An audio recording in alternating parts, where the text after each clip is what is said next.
తీసుకుంటారా వాళ్ళు? ఇస్తుందా? అయిందా? మనకు చెప్తా ఉంది సార్, మనం ఇక్కడ పెడితే అంటే వాళ్ళు అక్కడికి తీసేస్తాం.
ఇక్కడ పర్మనెంట్ పెట్టిస్తాను.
speaker to the dais, please.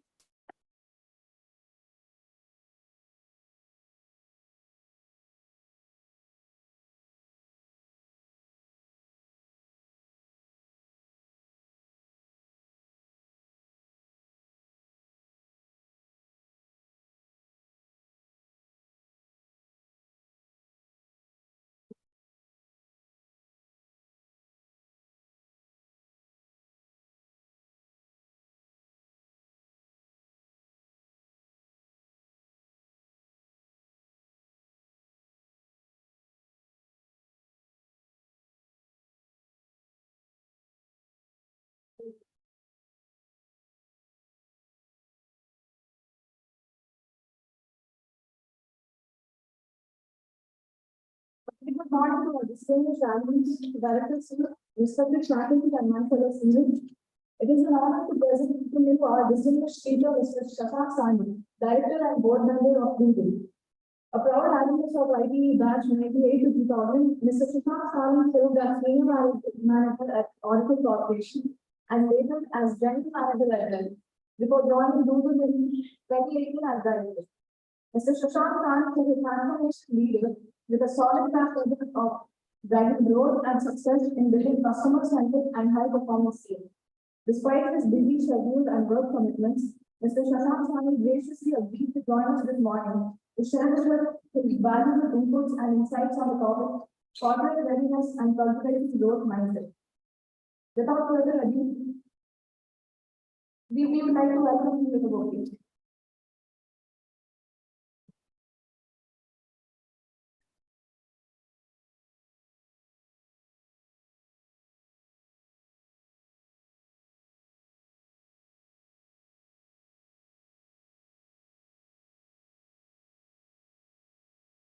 I would now like to invite Director Sir to introduce our speaker.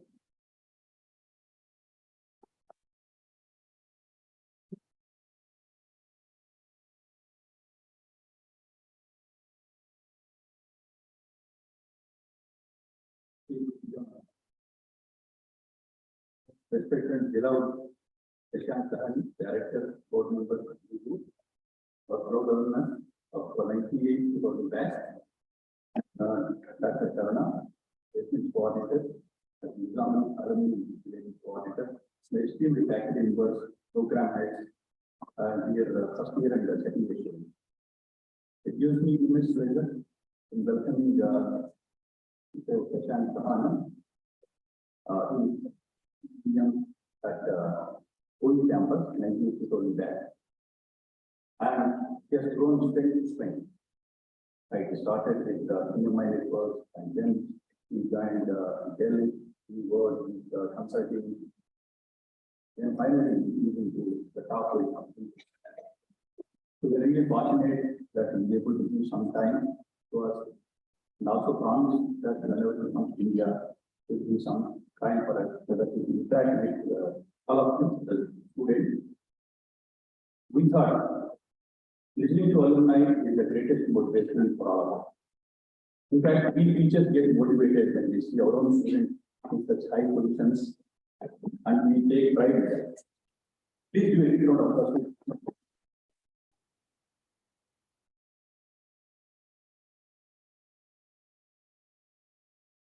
Shashank Sahni was hardworking, intelligent, and he was also who is born at the point. If I remember well, he was also Mr. IT during his very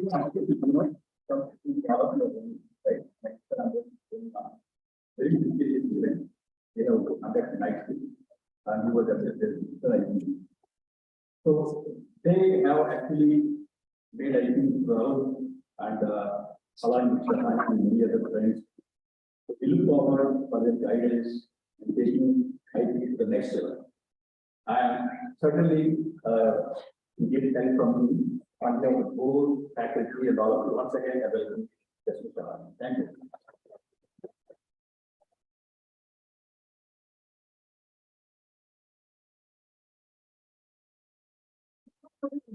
welcome Mr. Shashank Sahni onto the stage.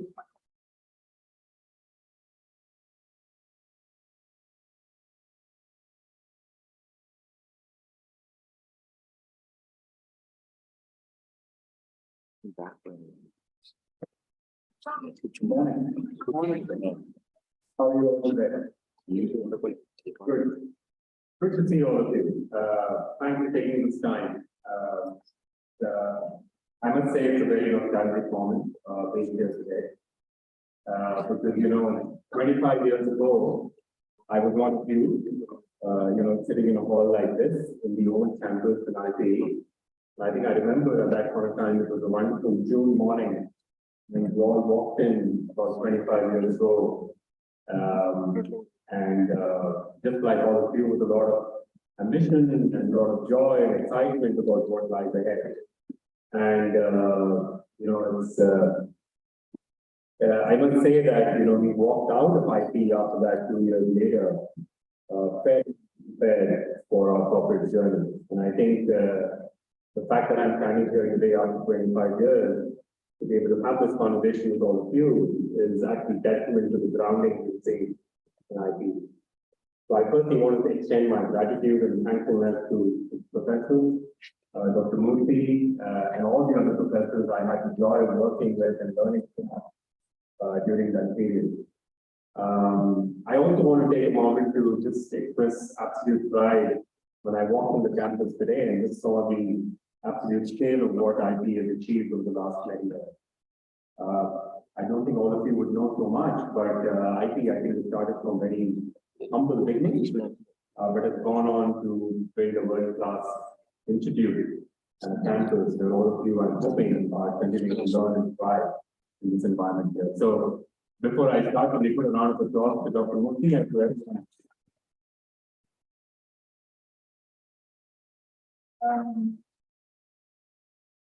I was thinking a little bit about what would be good areas to talk to all of you about today over the next few minutes. And then, of course, at the end, I'm hoping you will have a lot of questions and discussions that we can have together. So let's make this a little bit interactive. Is that okay? Yeah. Awesome. The interesting thing about corporate lives is that they are more unpredictable. When you start your journey as students, you have a lot in your mind when you say, yeah, I'm going to walk out of this campus 2 years from now, I'm going to do X, Y, Z. All of that, by the way, is very true, and you will get on to do that. But there's a lot more that happens when you get out of the campus, right? You enter into a world where you aren't very clear, and you're probably having to deal with a lot of areas which you're not very sure about. So what I thought I'd do today is to give you maybe a few principles that you can think about.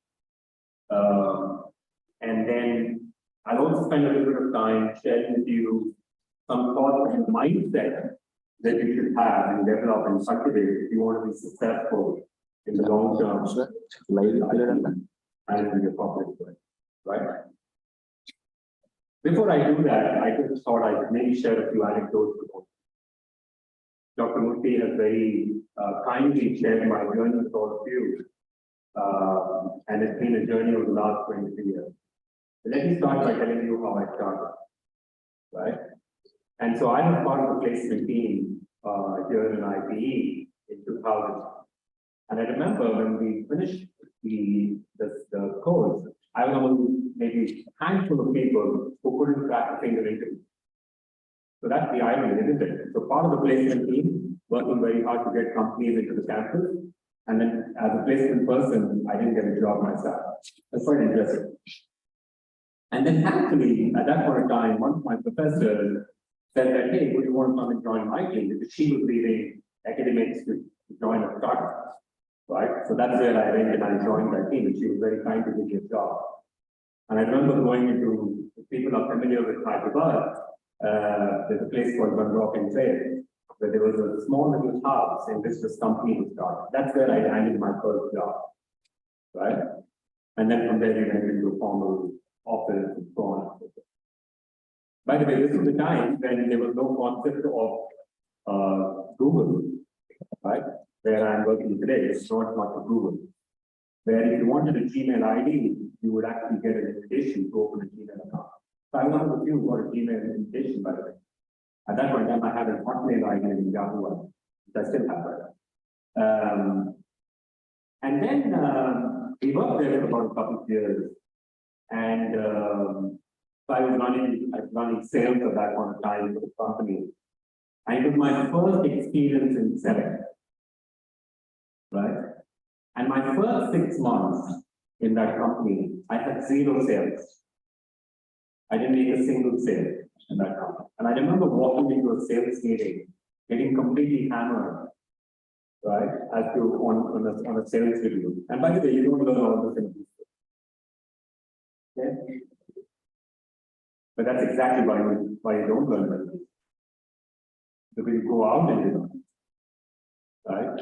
And so that was my first experience of what it means to be in a corporate world. And I wasn't fully ready for it. After that, after about a couple of years of spending time there in that company, I had an opportunity then to work for another startup with a few friends who got together and said, okay, let's do something else. And by the way, this was the time there was no concept of venture capital funding. Today you have venture capital funding running in millions, and then you have that many companies shutting down as well, unfortunately. Right? But at that point in time, we didn't have that. So we had to beg and borrow, kind of run our company for a couple of years, and we did that. But unfortunately, we couldn't scale it. We couldn't scale it to the level we needed to because I don't think any one of us had the financial sense of how to run a company. Right? Which is why what you're learning in finance today, whoever is learning finance, in fact, if you ask me, everyone should know finance to some level. Right? Because it's probably the most underrated skill set that is needed for you to survive, but an extremely important. And so we had to shut that down, and then after that, I joined Dell, and then my journey continued on. The reason I'm sharing this with you is because I want you to understand that the first principle that all of you should take as you walk out of this campus is that failure is inevitable. And failure is an event. But experience is a feeling. What I mean by that is every one of us are conditioned to believe that if you're not successful in every single thing that you do, then you're not making progress. We come from a society and an engagement right through our childhood where we are taught that unless you're in the top, unless you're not taking any.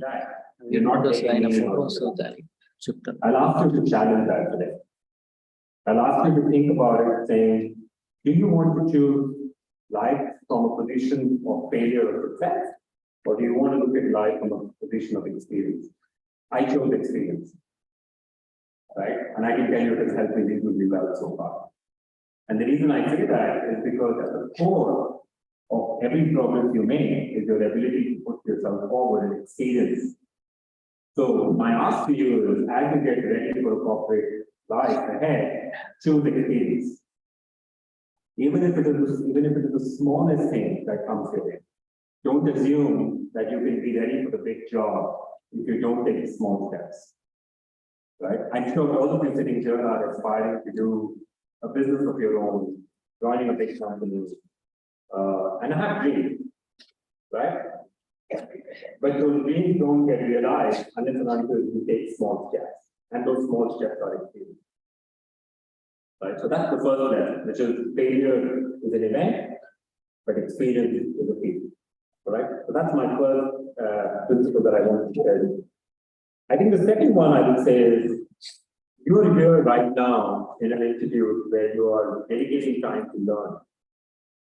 What tends to happen after you step out of this institute, and I've seen this happen on many occasions, is that you assume that your learning stops.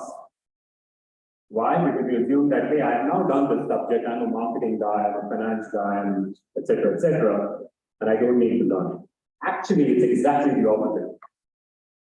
Your learning actually starts the moment you step out of this college or this institute. Okay? And so therefore, my second principle that I will leave you with is learn before you earn. Right? And the reason I say that is because if you have a learning mindset, if you take learning at the core of your program in every single thing that you try and do, you will make significant strides as you go. I'll give you my own example, right? So when I started with the startup world, I didn't come from a strong tech background. I didn't even know what HTML meant, right? And I now that nobody even talks about HTML, right? And at that point in time, when we were building products in my startup, and we needed to code.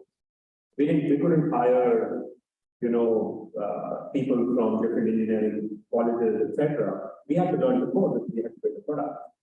We decided to learn, right? That is one example.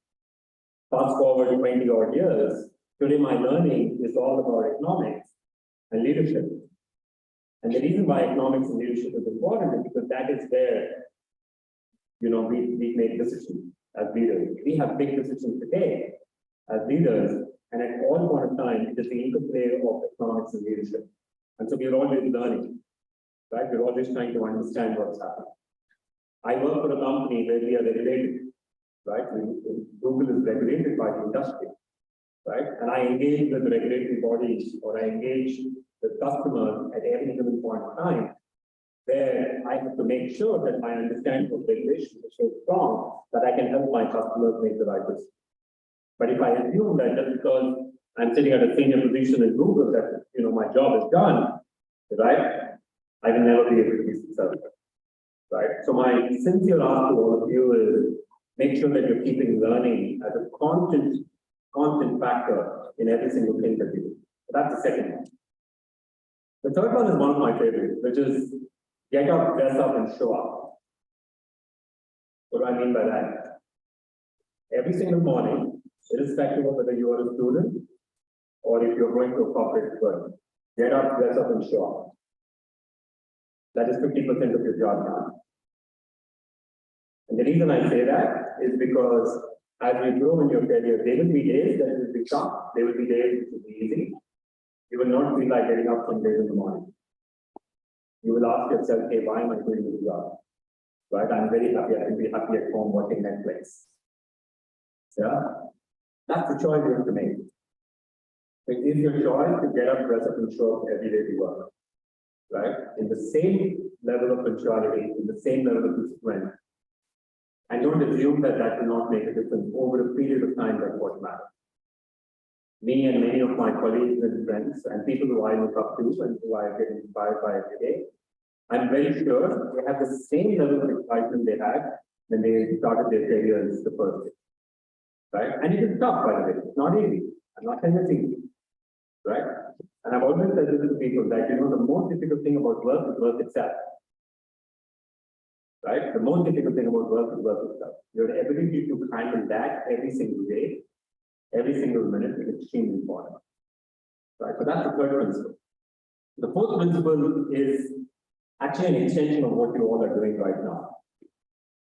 All of you are building a certain degree of depth in your discipline. You could be a finance person, a marketing person, etc. Right? You all are building depth in a particular subject. Why do you think that depth is important? Why do you think that's critical? One of the reasons, and probably the most important skill set that you will be expected to bring to the table when you step out of this college is your ability to solve problems. Right? Problem solving is the biggest skill set that will be needed as you proceed from here on. And the only way to be able to do that is when you bring depth in your subject. Now let me talk to you a little bit more about it. When you start working in a company, it could be in a sales job, it could be a marketing job, it could be a finance job, or any other job. One of the early wins you will all have in the first few years is when you have to build your credibility. What is credibility? Credibility is where some people can trust you because you bring a certain value to the table. Right? But the only way you bring value to the table is when you are able to go deep in the subject and apply that to solve problems. And you're able to solve that consistently. So irrespective of which team you're sitting in, you could be in HR, you could be in finance, you're solving a people problem, you're solving a sales problem, you're solving a marketing problem, you're solving a finance problem. Right? The fact that you can do it every single day, every single time that you engage in part of your team, I think it's going to be super valuable. So one of my asks from all of you is, as you build your domain capability, please ensure that you're building deep strength in that, and also your ability to solve problems. When you get case studies, for example, I remember when I was a student, you get these case studies like, oh, here comes another case study from a professor, right? And you would always think that, oh, we have to solve this tomorrow morning if you go and present it. I'm sure all of you are doing many case study presentations, right? And many times you may want to take a bit of a shortcut, go and look at ChatGPT to give you the answer, or go and read something else. I'm not saying don't do that, take input, but please apply your mind. Right? Please apply your intelligence, which is your unique. Because what you bring to the table will be very unique. And if you're able to master that over a period of time, you'll be extremely valued in the industry. Right? So that's the fourth principle. The fifth principle is consistency. Consistency is compounding. Many of you are from the finance world. All of you, how many of you from the finance world? Quite a few of you. You all understand a little bit of stock markets, mutual funds, right? During our time, there was not much of mutual funds, right? Right now, mutual funds, etc. You have, Tony and everyone else talking about mutual funds, right? So it's a big thing. What is the secret sauce of investing? The secret sauce of investing is always consistency, right? And you kind of break it over a period of time. That's when you get compounding results.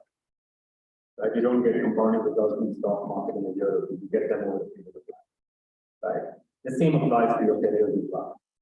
Right? You're going to be extremely consistent, and it is compounding. What do I mean by consistency? Right? The advice I say consistency is important. Let's say you're working in a team in a few years from now. Right? Your manager is asked you to do a project, or maybe prepare a proposal for an upcoming conversation with the customer. Right? You do that the first time, maybe you do it reasonably okay, not very good. But the manager trusts you and they give you another opportunity to do that. At that point in time, you have a choice. The choice at that point in time you have is, hey, did I get this feedback from my manager and the manager says that hey, this is great, so I feel bad about it? Or I make a choice saying I'm going to do a better job the next time around. I do it consistently. As you start doing this consistently, you'll find that people start trusting. Consistency leads to reliability, reliability leads to trust, and trust leads to growth. Right? So consistency is compound. The next one is be before me, which is all of you are part of teams right now in some way or the other. You're always kind of working together and you have group assignments, etc. Obviously, you're competitive as well, right? You're always looking at, hey, can I do the first? Can I do the second? Can I do better than this person? And so on and so forth. That's fine. There's a certain degree of competitiveness, which is good. But please remember, the best growth happens when your team grows. Right? It is only when a team is successful that you are successful. Right? There is a famous, very, very famous team. It's the New Zealand black. It's called the Black Cats. This is the New Zealand rugby team, and this team has the highest success rate across all team sports in the world at about 87%. The reason they are very successful is because they have the principle of be before me. They all work together for the success of the team, and everything else that I just called out to you is all principles that are built into their ethos of the team. Right? So please keep this in mind when you're working. When you get into a corporate world, be a team player. If you're a team player, you'll be respected, you'll be valued. Yes, you can be individual as well, nothing wrong. But it's a bit naive to expect that in today's world, that you'll be successful on your own. Right? So that's the sixth principle. And then the last one, which is again one of my favorites, which is work hard, but have a lot of fun. Right? The jobs that you do are not life-saving, earth-shattering. It's not like you're doing a great surgery every morning. Right? You're selling a finance product, you're selling an ad product, you're doing something like that, or you're taking care of a function. That's all you're doing. Right? You're doing 8 hours of that in a day. But let that not define who you are. and this is a little bit of a philosophical realization for me, right, over a period of time. Because on the early days of your career, your sense of success will always be associated with the titles you hold, right? Are you a manager? Are you this? Are you that? Right? And that's good, by the way, because it gives you a nice sense of worth and achievement. But I'll encourage you to also think about saying, hey, what am I beyond my work? Right? What gives me joy beyond my work? And I think it's a very important point on this one, because when you go out of this campus, and if you want to grow from here on, and you want to take on big jobs, or you want to, people look at what do you bring to the table. And what you bring to the table is not necessarily only your degree. What you bring to the table is you, yourself, right? And so you could be a painter, you could be an artist, you could be a musician, you could be a sports person. My sincere encouragement to all of you is, please don't let that go down. Make time for that. It will make you holistic, but it will also make you extremely happy. A happy employee is a far more effective employee. And happiness doesn't come after beyond a point. Happiness is not defined by your paycheck. Your paycheck, value of your paycheck is diminishing in terms of happiness over a period of time. You won't learn law of diminishing marginal utility. Your paychecks operate like that after the point.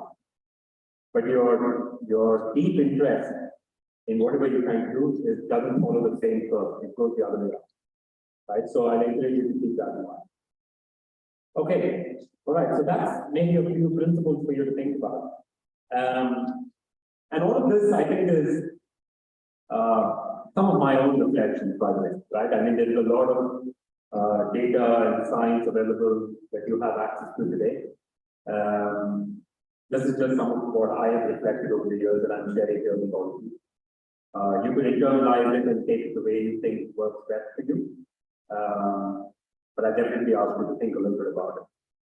The one element that I will now move into is to say, if you have to get all of this done that I just spoke about, which could be interesting, how do you make this happen? Right? What will it take to do some of this? And to me, at the core of all of this, after many years of being in the industry, it's purely down to mindset.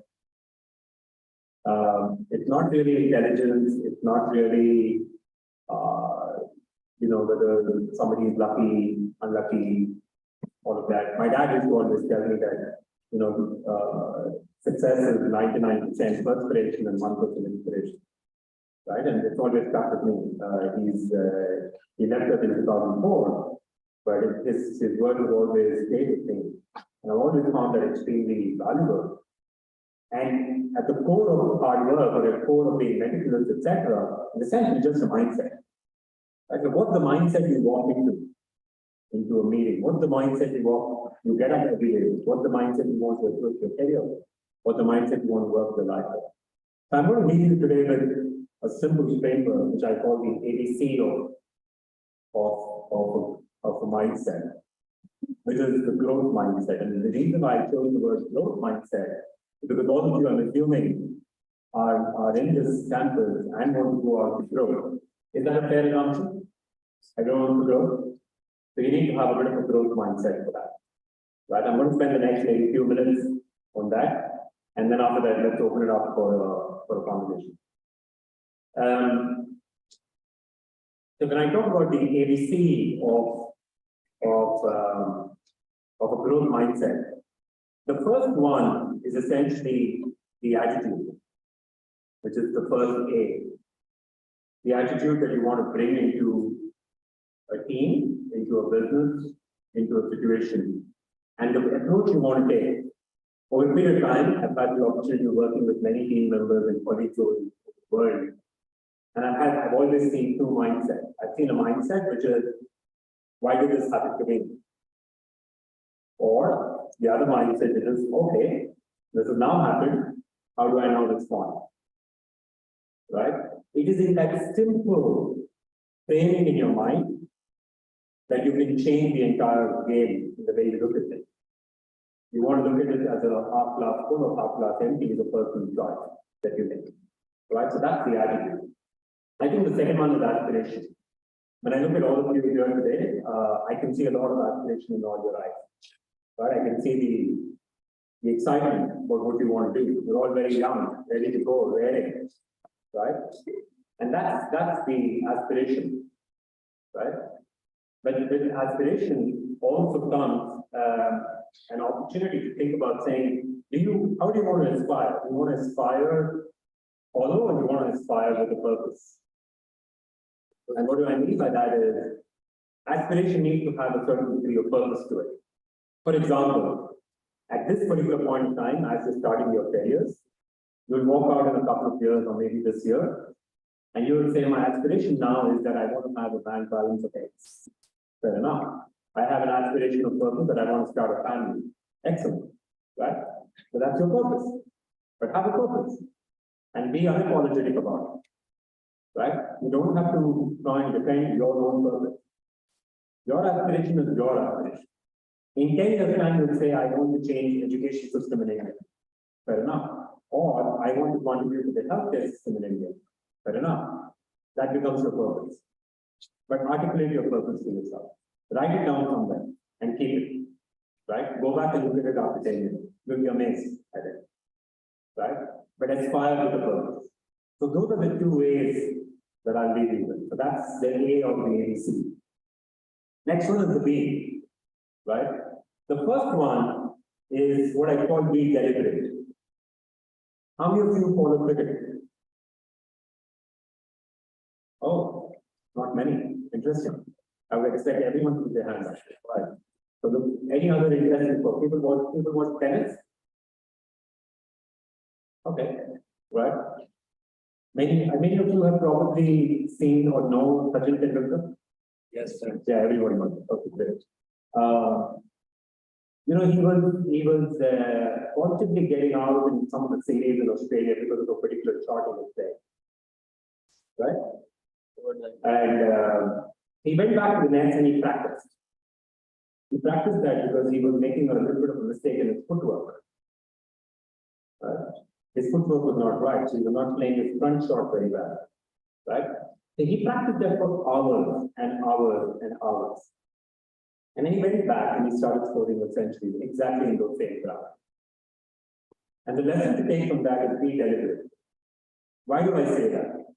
Many of us sitting here, including myself, right, have different things that we are a little bit uncertain about.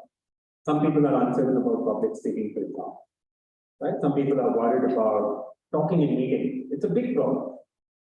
Right? You'll see even among your own groups, when you are in group sessions, etc. These are the quiet ones. Sometimes it's because they're genuinely quiet, sometimes because they're unsure how to talk. Right? As you get into your corporate life, you will find that you will start reflecting on few of these and you'll be unsure about things. Like some people are not very sure about how to engage with the senior management. Or sometimes people are very unsure about how to engage with the customer. Right? I had those experiences initially in my career. I had a couple of customers who slept when I was speaking, right, on my face. Right? And then I thought, maybe I'm so boring in the way I speak. Right? And I'm giving you all these examples to make you understand that you have to be very deliberate about what you pick up as your problem area or area you work. And then the next B is be bold. This is a slightly difficult one to build, but I'll encourage you to think about it. Most of my growth has come from a position of discomfort. At a place where I was always unsure about what I'm going to do next. In fact, including what I just did about a year ago. So I've been in Hyderabad in India for about 22 years. And then I had this opportunity from Google to say, hey, why don't you come and join us in our European sales team? Okay, that's interesting.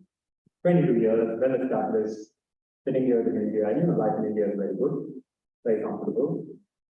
Friends, family, social circle, everything working very well.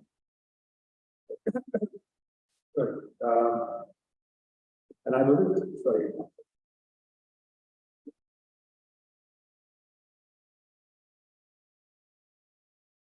And I wasn't sure whether I'll be able to do that. And many people told me, hey, are you really sure? It seems like a pretty risky move because I've got two boys, I've got a 13-year-old and a 10-year-old. And the whole family is shifting everyone and moving after 22 years. And especially when you're in your early 40s, maybe it doesn't make too much sense. But then the other way of looking at it is, why not? Why not try? Why not go learn? Why not push the boundaries a little bit? And at worst case scenario, you'll probably not succeed very much. But remember my first principle, failure is an event, but experience is a field. Right? So the point I'm trying to make is, be bold, take a few risks. It's okay. Nothing will happen. Yes, you may have a little bit of failure. You'll have 10 people tell you, hey, I told you don't do it. Right? You'll have another 20 people who say, oh, you could have done a better job. Right? And you'll have another 40 people who probably stop talking to you because you did something that they didn't want you to do. Right? That's okay. You took your call. You took your decision. You back yourself up. Go for it. Right? Because remember, careers are marathons, they're not sprints. You don't build a career over 1 year, 2 years, 5 years. No. Maybe 15 years will come to some point. But your careers are, you have to build longevity in your career. So sometimes it's important to take it. All right? Good. That brings me to the last component, which is the C. And I'll leave you with 2 C's on that. One is be curious. You know, the one of the most successful traits for anyone you'll find, you take anybody who's been successful within your circle, your family, your friends, etc. You'll find most likely at the core of their operation, the way they show up, they'll be very curious. They'll be very interested. They'll be very interested in you. They'll be very interested in the subject. They just want to be very curious. The other side of curiosity, especially for people who are going to do people management job in the future, some of you are going to take HR in the future, or even if you become a manager in the future, curiosity is a great catalyst for empathy. And the reason why curiosity works very well is because unless and until you really know what the other person is dealing with, you can't work with that. And so be curious. And then the last thing is be collaborative.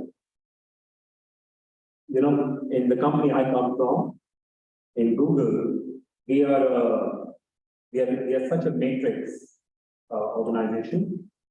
We have one team working with the other team, with another team. At one point in time, when I've done a match, my own organization works with 15 teams. Right? I have an organization which is spread across a few countries in Europe, and we work at any point of time across different teams. And so therefore, we use collaboration as a currency, not as a tax. So, and what I mean by that is, even within this small group that you have here today, think about how you're collaborating and build that skill set right away. Right? So here are your ABCs of developing a bit of a growth mindset and how you think about it going forward. I'll end this a little bit of a conversation that I've just had with you, with leaving you with a couple of thoughts. The first one is that everything that I've spoken about today boils down to a choice. Right? Everything is about a choice. It's a choice you make after you listen to the session and after you step out from here. It's a choice you make when you listen to your professor, a choice you make for every single thing you do. It's a choice you make about whether you want to operate in a particular way or you want to stick to the way you've operated. The choice you make whether you want to learn or you want to stay stagnant. The choice you want to make whether you want to work hard or not. The choice you make whether you want to show up or not. Right? Life is, at the end of the day, is about choices. Right? And in my experience, the one clear observation I've had is that people don't know how good they are and how good they can be. All right. On that note, I wish you the very best and thank you very much for having me today.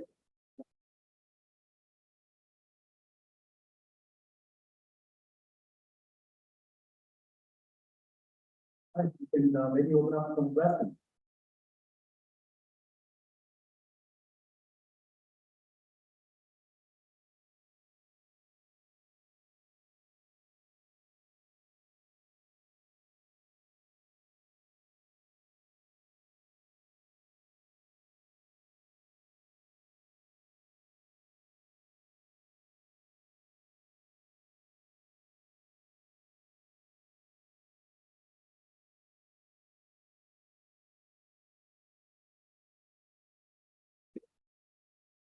there any plan for Google to care of rainfall,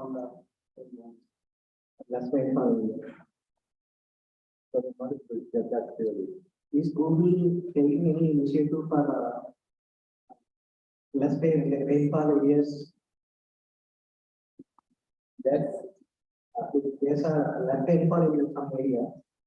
So Google is coming up with any initiative that it would send the farmers that it could get more rain. right, okay. So two things. One is there is a full-fledged team that works with sustainability in Google. And right now we take a lot of so there are two approaches to what we do with sustainability. And part of it is related to agriculture and what you're talking about. One is data.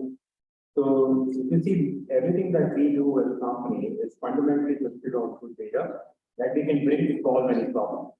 It could be a map data, it could be a seeds data, it could be a rainfall data, and so on. We try and build those as figures, and we bring that in the most easy way to a farmer, for example. So that's one aspect of it. I think the second aspect of it is, which is a little bit more long term, is where we work with a lot of the companies who actually have to kind of bring technology more centric to the way they kind of solve any of these problems. So we take a more data and a tech approach to support sustainability in that domain. Thank you. Great question. All right, there is one there and one behind. Sir. Hello, sir. I just have a personal question.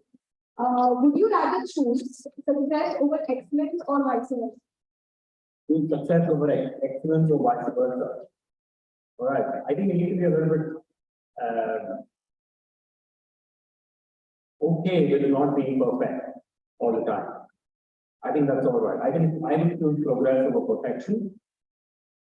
And I think over a period of time, I think that should lead to more success. So, in conclusion, you say that you would rather choose success over excellence. I think so, yes. Because not that excellence is not important, but excellence, the other way of looking at it is that if you're not going to do a good job, chances are a little bit remote that you'll be successful. So you take excellence as the path to success. Thank you so much. Thank you. Question there, Luhan. Hi. Yeah, good morning, sir. Morning. So basically, it's a very casual question for you. After corporate, what are the plans? I mean, after retirement. After retirement, what happened? Wow. Great question. It's interesting you're asking me this because, I can show that I'm now reaching the stage that I start thinking about it. Also, the time I thought I'm far away from retirement. So at this point of time, one of the things that is there in my mind is to try and see at some point of time, definitely I will be, kind of working from India maybe in the future. One of the areas which is always intriguing me a lot is how do you kind of democratize education at scale? And what I mean by that is how do you democratize quality education? I think there is, if you think about our nation particularly, we probably are the most uniquely placed to support the world in a way because we have the youngest population and a growing population. At least for the next 20-25 years, we have that advantage. But I think the education system or the quality of education, let me put it more specifically, quality, not about education, the quality, I think we can do a lot more there. So my hope is that at some stage I can contribute in some meaningful way to that. That's hopefully going to be my next purpose. So thank you so much.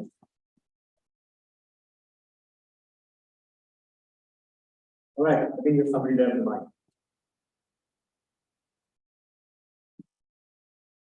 So, if you can subscribe. So, I'm really sorry. No, Right, go ahead. I think the guy there is waiting for his turn. Yes, sir. Hello. So let's get just over them first. Yeah. Sir, I have a question. Yes. Sir, I have a question connected to international business. So I was asking that have you met Sundar Pichai and is your life like him?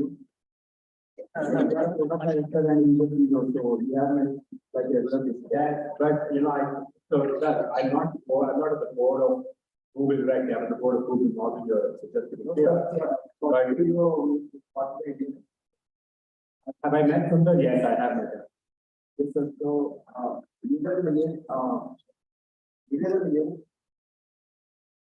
before you joined Google, what was your life? People join Google. Yeah, what was your life? Like, work life? What is life in Google? No.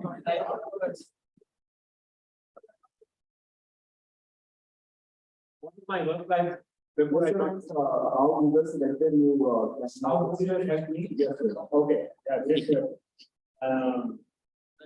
I think so. Two answers to your question. First is that I met Sundar Yashi, and it was an absolute honor to meet him. He's an absolute legend.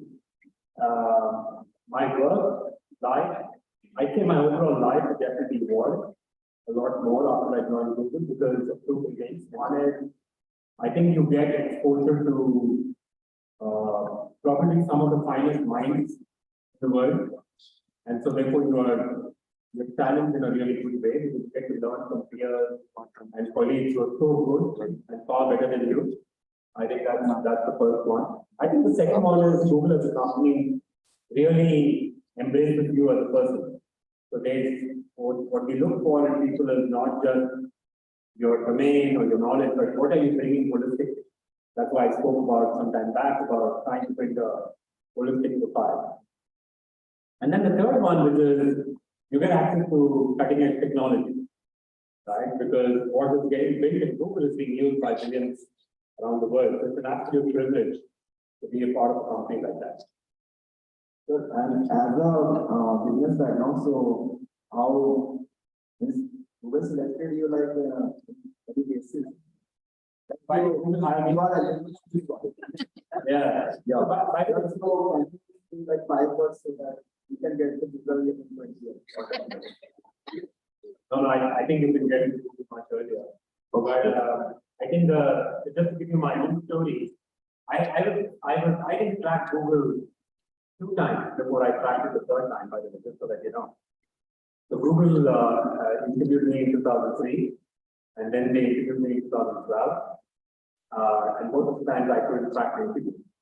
And then in 2015, when they called me, I remember telling the recruiter, "Are you really sure you want to hire me? Because you've anyway rejected me 2 times before." And anyway, I got through after that. But I think depending on which area you want to work in, I'll encourage you to build a lot of domain capabilities first. So for example, if you want to make a career in digital marketing, then build strength in digital marketing, right? Get the right courses, get the right level of aptitude. And then I think the important piece is when you show up to the interview at that point of time, everything that I spoke about today will be tested in some way or the other. Right? For example, your ability to collaborate in a team, your ability to solve problems, everything that I spoke about this morning, in some way or the other will be tested.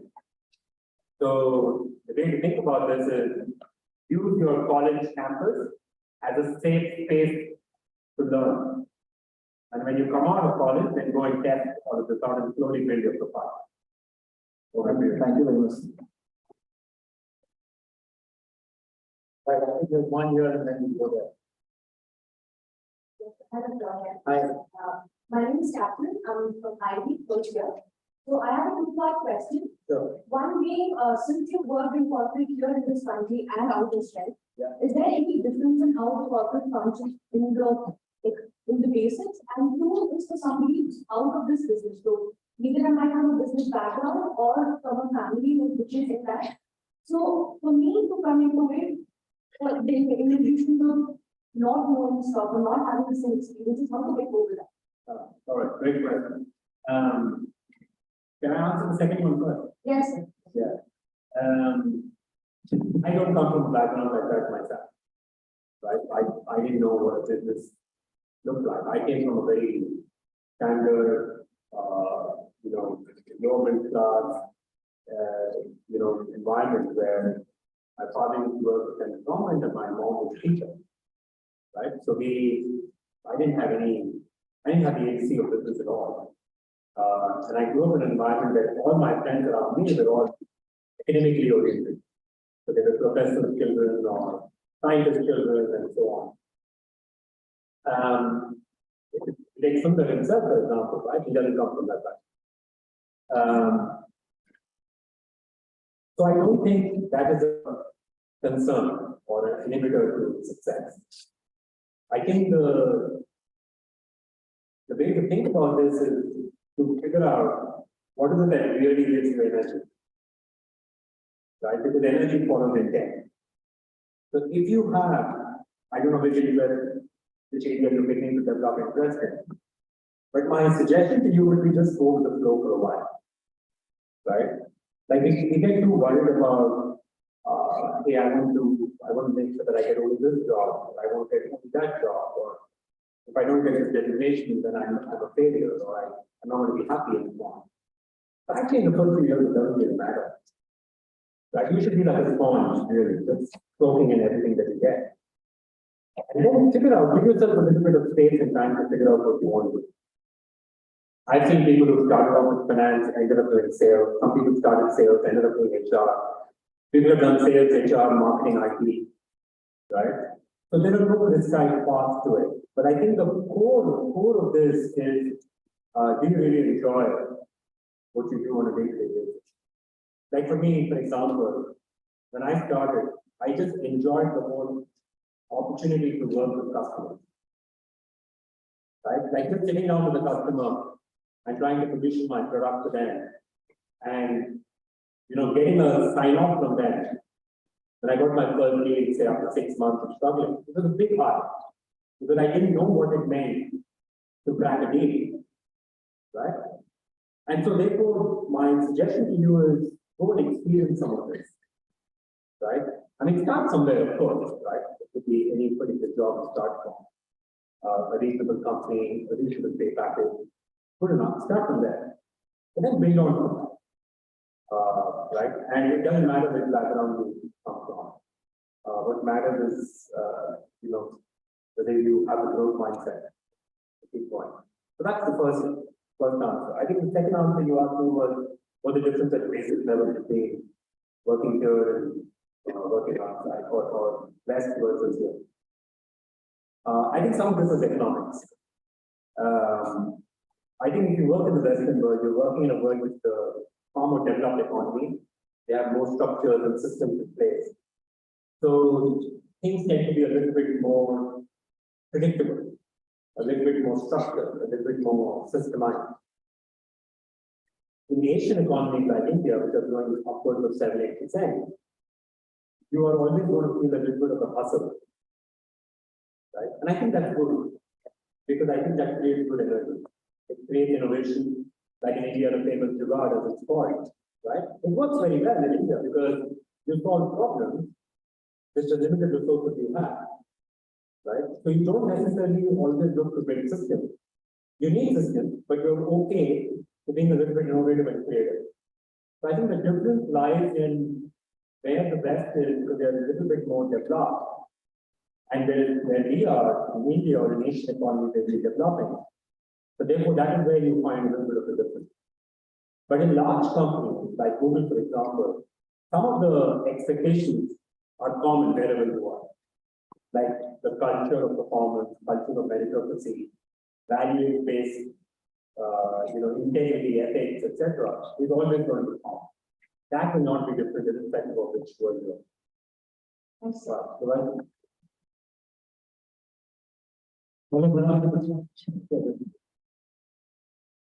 I think there's someone here and there's someone here, but let's take a question there. Yeah, go for it. So everyone here knows how successful you are. So no matter how successful a person is, everyone has their own regrets. So in your personal life, what are your regrets? What are my regrets? Yes, sir. I think I have one which is more a learning than a regret, but I spoke a little bit about at the start of the session about the second company we worked with, which was like our own startup, and we had founder member status in that. I think that company we could have stayed. When I look back now, I think if I look back, and that's about, I'm talking about 20 years ago, or maybe 19 years ago, I think we gave up on that dream within a very short period of time. I think we should have persevered there a lot more. And if we would have done that, I think now that company would have been probably very large multinational, for sure. So I think I have a little bit of that I didn't finish the entrepreneurial dream and take it to a logical conclusion. Apart from that, no regrets. I've just been very lucky. Okay. Good morning. Yeah, hello, sir. Good morning. Can we take a question there? I think the girl will be handed up for a while. Good morning, sir. What is the girl the mic there, and then we can come back.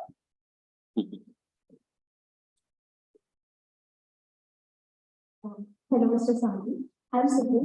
And my question to you is that you said that to be a happy employee, you have to have a life outside of your work. So what is your life outside of your work, and what are your interests that you're passionate about except for working at Readiness? Yeah, sure. Very happy to talk about it. So I have a few interests. One of which is I love mountaineering. So I aim to do, not that I do it every time, but I aim to climb at least one mountain every year.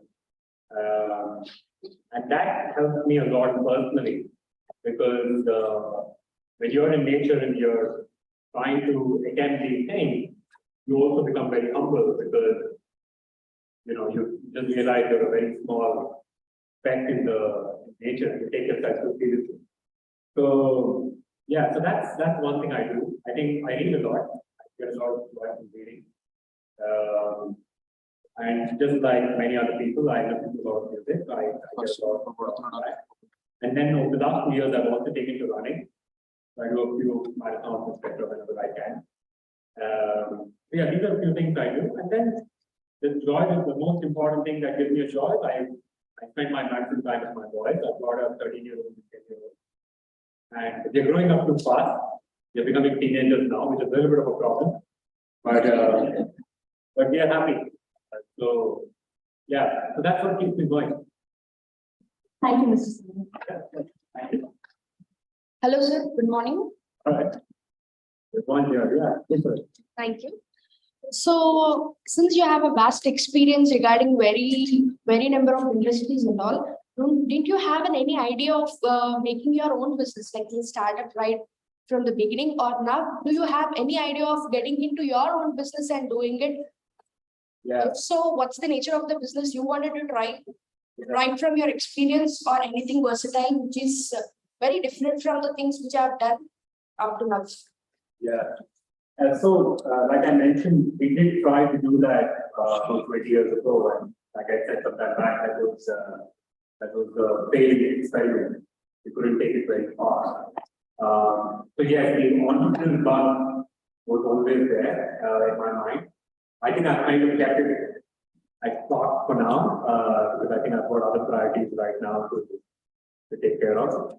But I think in the future, if I ever have to think about it, most likely will be in the field of education. What it is going to be, I don't know right now, because that's an area I'm very passionate about. So, would you like to start up in India or abroad? No, it will be in India. That's nice. Thank you. Yeah. One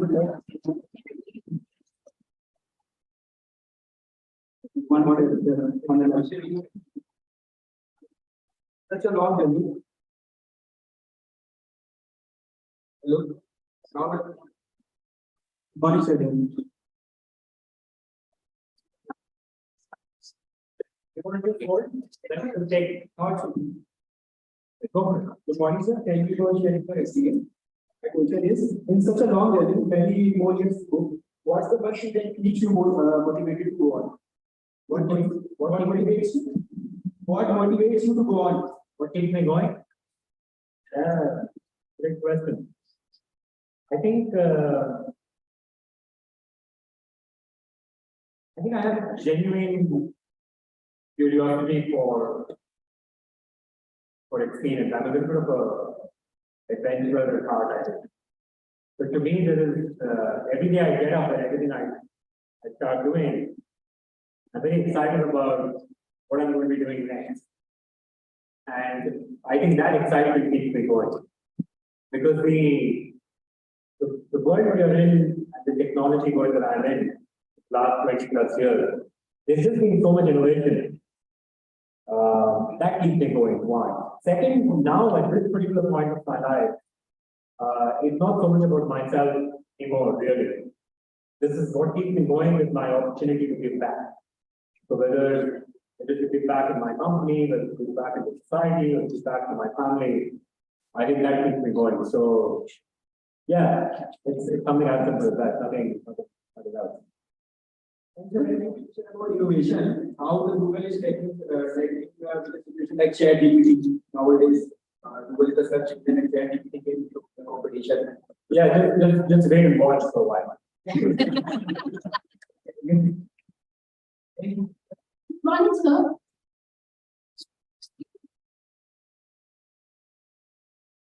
You want to hold for a minute, the guy there has been having a hand up for time. Okay, I'm sorry.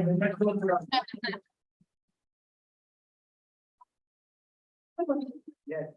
As you can see, we are in the stage and how AI is starting to impact your job at Google and have a big Oh, I think it'd be amazing. One of the things about AI is that we don't realize it, but actually AI has been in the world for quite some time, by the way. Right? If you think about Google's own journey, we Sundar announced AI first in 2016 or 17, when the world was not even talking about it. So we have embedded AI into our products for many, many years now. For example, if you take Google search today, right? Many years ago, you would remember that it was slightly different. But today, pretty much as you type, it kind of begins to throw out things at you.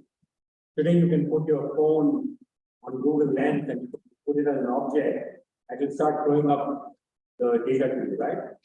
All of this is part of AI. So I actually think AI is amazing because it only helps us become that much more productive. But along the way, it also throws up more opportunity as we go. So I'm very excited about what lies ahead. Right? Let's go ahead now. Sure. Let's go to the What do you think that AI for all the management jobs and management jobs in the future? What percentage it will take? What percentage it will? What percentage it will take up? Well, I've not done any research myself on it, so it's probably incorrect for me to comment. I'm sure some consultancy firms are already looking at this data. But I think the way to think about this is wherever there is repetitive jobs, right, which don't require specific skill or intelligence, which can be completely run at scale using machine intelligence or machine learning. I think some of that work, not necessarily the job, but some of the work, I think can be done by the machine going forward. It's already happening. So you are saying that I have to say from the better something. Yeah, I mean, I think the job will transform. I don't think jobs per se will go away. I think jobs will transform. How they will transform the world we will walk into, I think we have to wait and see how things go. But I think my sense is that going forward, you will find a lot more newer jobs being created. Okay, thank you. Good morning, sir. Good morning, sir. Yes. Like Anju already said, 25 years ago you walked on the campus. What were you expecting from the college back then? And what were you expecting of yourself? And today in the modern world, so what do you think are the skills that have to be possessed by a management student, or he has to aspire to? I think 25 years ago, sure, at that point in time, every one of us walked in here, very similar to all of you. Very excited, first day in college. And obviously, we are coming in to add skills and knowledge so that we can get ready and get a job. I don't think I had anything more radically different than that. It was just come, learn, get a good degree, and then hopefully get a job. So I don't think that is very different from what maybe it is now. In terms of your second question, I spoke a little bit about it in my session, but I think maybe just to add on in terms of specific skills, I do think that there's a little bit of agility, if you want to call it, an ability to deal with uncertainty that I think all management students should definitely think about. The world that we are in right now is far more disruptive than what it was when we came out. But it's disruptive in a good way. Right? It's innovating, it's bringing new technology, new things are happening. So how quickly you can adapt, I think is going to be a very, very important thing. And also the second thing is how quickly you unlearn. Are you going to be stuck to what you learned, or are you open to change? Because change is going to be very, very fast. Right? So I think these are the two things I'll encourage you to think about. Good morning, sir. Good morning. Sir, this is Anil. Sir, how is the work-life balance in global? The next thing is, if the decision occurs, how global management is. If the decision occurs, how global management is, sir?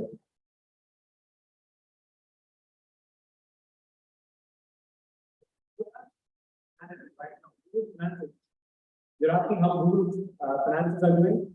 Okay.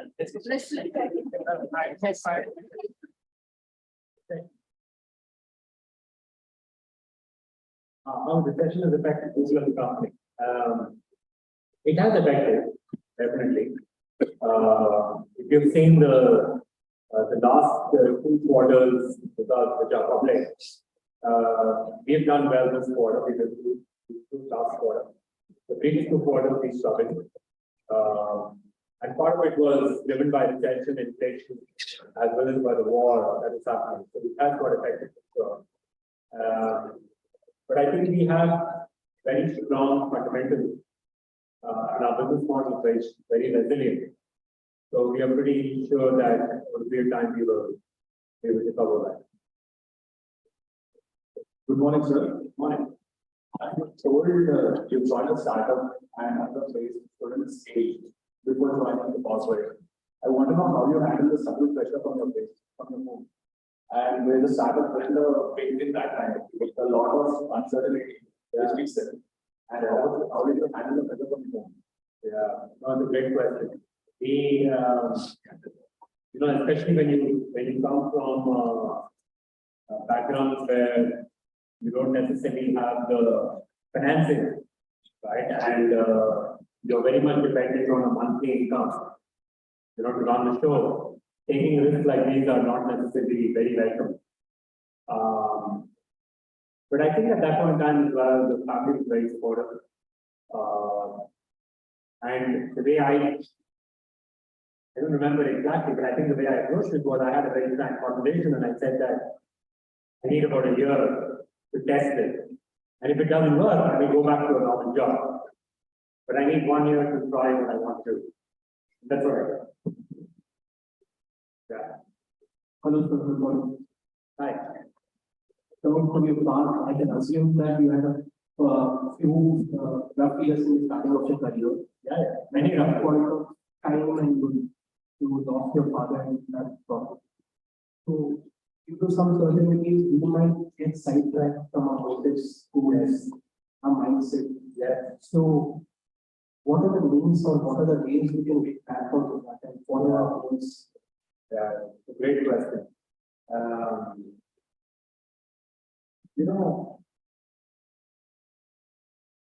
I'll give you one more learning of a similar kind that happened during COVID. That COVID was probably one of the most difficult periods for the world, especially for India as well. For about a few months, it was really bad, that, right? And then what you're talking about at the time when how do you keep your motivation going when you feel low or Personal levels. sorry? In a personal level, sir. In the first few years. No, in a personal level. Like, In the personal level, yeah, exactly. The personal level, how do you keep yourself motivated when you're going through different setbacks and how do you deal with setbacks and so on. I think the first thing you should recognize is that which you learn over a period of time, which I didn't learn initially, but I learned later, is that you don't have to solve every problem or every issue on your own. I think we sometimes don't reach out for help. And I think the humility lies in reaching out for help. And you should be absolutely okay with it. Because you will go through times where you feel extremely down. You will go through times where you feel, hey, what am I doing? This is not working well. I worked hard for I don't know, maybe I worked hard for a pay raise. You get that. Worked hard for a promotion. It didn't happen. Or maybe I lost a job. Or I lost a dear friend or somebody whom I love or whatever. You will go through this in your life. Right? Everyone of us goes through. But I think the important thing to do is, first of all, be okay to be not okay. You don't have to always be strong and feel that you can handle everything. Right? So first step is to reach out for that. Right? I think the second one is give yourself the space and time to recover. You don't have to rush back into things when something goes a little bit down. Take your time to recover. The third one is divert your attention to other things that you love. This is why I spoke about hobbies and things like that, because that is so hugely important for your own well-being, for your own emotional and mental health. You will be better if you have all of this at the side. So these are few things you should do. But remember, all of this also is a deliberate practice. You have to be deliberate about doing it. You can't do it one fine morning, right? You have to start building those as a part of your life from now on. You handle things better. Right? And also remember one thing, it's not as bad as it seems every time. All right, there's always a sunlight in the morning again. thank you, sir.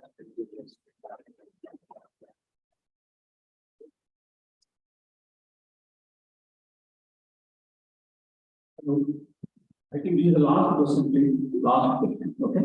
Thank you.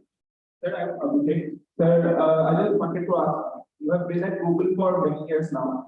And so what does your work comprise of on a day-to-day basis now? And what past projects that you have been working on?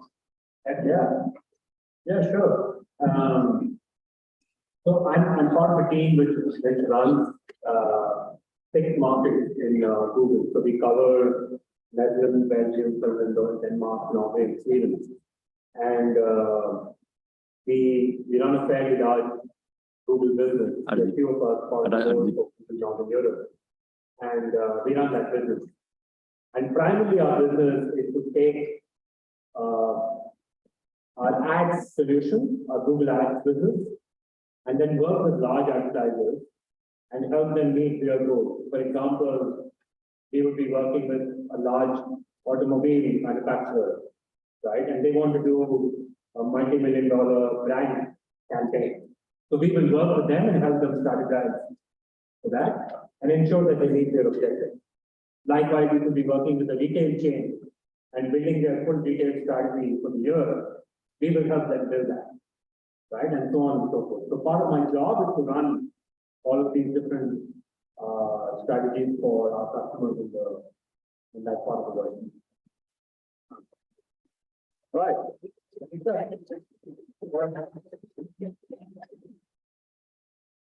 Right, thank you very much. Thank you.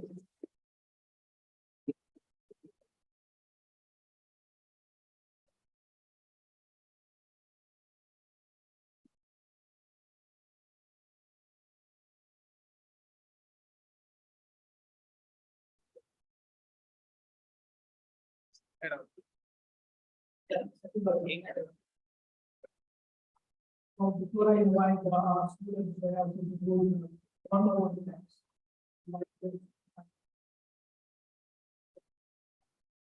The shop was supposed to be having of this coming up last month. Due to bad weather conditions. So he was great enough to accept when I sent him a message back to talk and we are coming. So he was great enough to accommodate and said, that's okay, I was able about it. We can do it next day.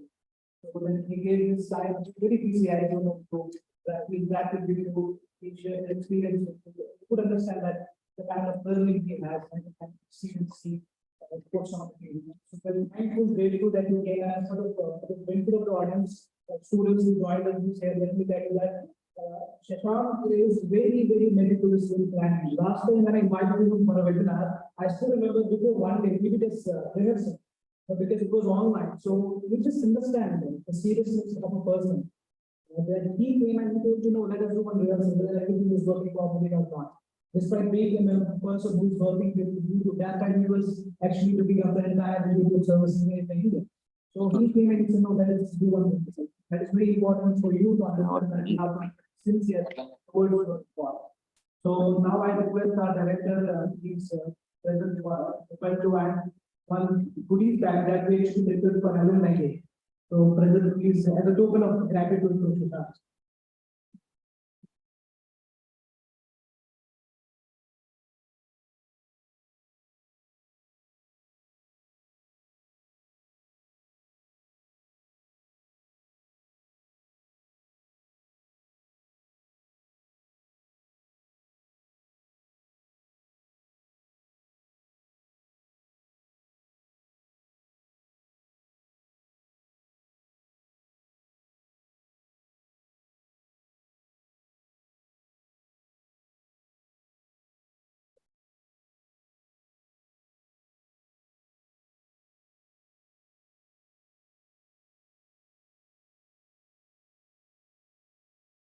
So as per my personal tradition, I would like to indicate one Urdu doublet to Mr. Shashank.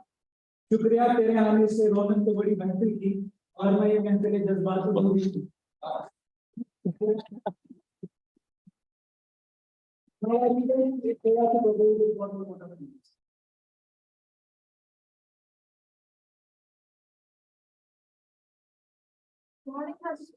This morning has been truly insightful and inspiring, and we had the privilege to listen to our alumnus, Mr. Sahni.